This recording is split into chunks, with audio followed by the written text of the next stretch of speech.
ভারতের আকাশ যুদ্ধের এক নতুন ইতিহাস লিখতে চলেছে। কল্পনা করুন, আমাদের তেজস এবং অ্যামকা যুদ্ধবিমান শত্রুদের চোখে ধুলো দিয়ে আকাশে উড়ছে, আর তার পিছনে রয়েছে আমাদের দেশের স্বপ্ন আর শক্তি। আজ আমরা এমন এক সুখবর নিয়ে এসেছি যা ভারতের প্রতিরক্ষা শক্তিকে নিয়ে যাবে নতুন উচ্চতায়। কিন্তু কি সেই খবর, আর কেন এটা আমাদের জন্য গর্বের মুহূর্ত? চলুন জেনে নিই আজকের ভিডিওতে।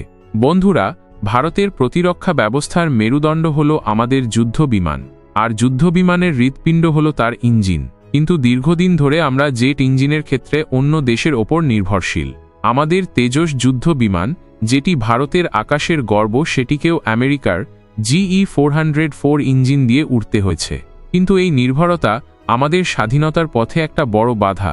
তবে এখন সময় এসেছে সেই বাধা ভাঙার। আমেরিকার বিখ্যাত GE এরোস্পেস কোম্পানির CEO গত সপ্তাহে ঘোষণা করেছেন তেজস মার্ক 1-এর জন্য AP-404 ইঞ্জিনের সরবরাহ এখন দ্রুত গতিতে এগোচ্ছে। ইতিমধ্যে প্রথম ইঞ্জিন ভারতে পৌঁছে গেছে।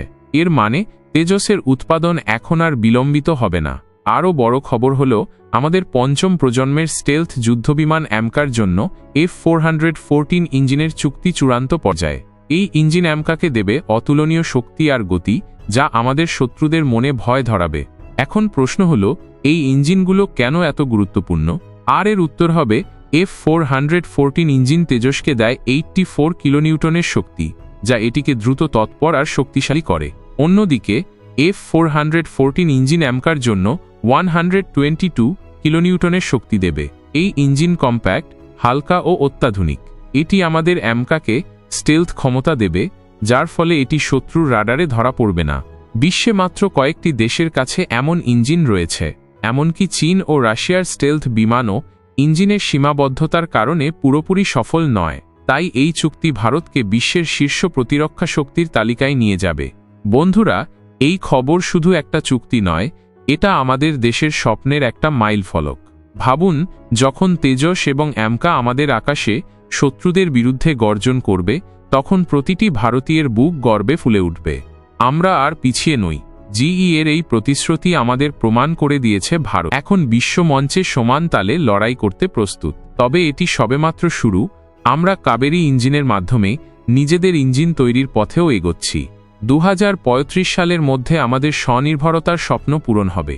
কিন্তু এখন আমাদের অপেক্ষা করতে হবে না, কারণ তেজস আর অ্যামকা কিছু দিনের মধ্যেই আকাশে উড়বে। একটা সময় ছিল যখন কোভিড এবং রাশিয়া ইউক্রেন যুদ্ধর কারণে ইঞ্জিন সরবরাহে বিলম্ব হয়েছিল। কিন্তু GE এর কোম্পানি এখন সরবরাহ শৃঙ্খল ঠিক করেছে। তাদের CEO স্পষ্ট বলেছেন, অ্যামকার ইঞ্জিনে কোনো বিলম্ব হবে না। এটা আমাদের জন্য একটা বড় জয়। আমরা এখন নিশ্চিত যে আমাদের যুদ্ধ বিমানগুলো সময় মতো সেনাবাহিনীতে যোগ দেবে। বন্ধুরা, এই মুহূর্তে আমাদের প্রতিরক্ষা বিজ্ঞানী, সেনাবাহিনী আর সরকারের প্রতি গর্ব করা উচিত। তেজস এবং অ্যামকা শুধু বিমান নয়, আমাদের দেশের স্বাধীনতা আর শক্তির প্রতীক। আসুন এই সুখবর ছড়িয়ে দিই। আপনারা কি মনে করেন, অ্যামকা এবং তেজস আমাদের প্রতিরক্ষায় কিভাবে গেম চেঞ্জার হবে? কমেন্টে জানান। ভিডিওটি লাইক করুন, শেয়ার করুন, আর আমাদের চ্যানেলে নতুন হলে সাবস্ক্রাইব করতে ভুলবেন না। আবার দেখা হবে আগামী ভিডিওতে। ধন্যবাদ।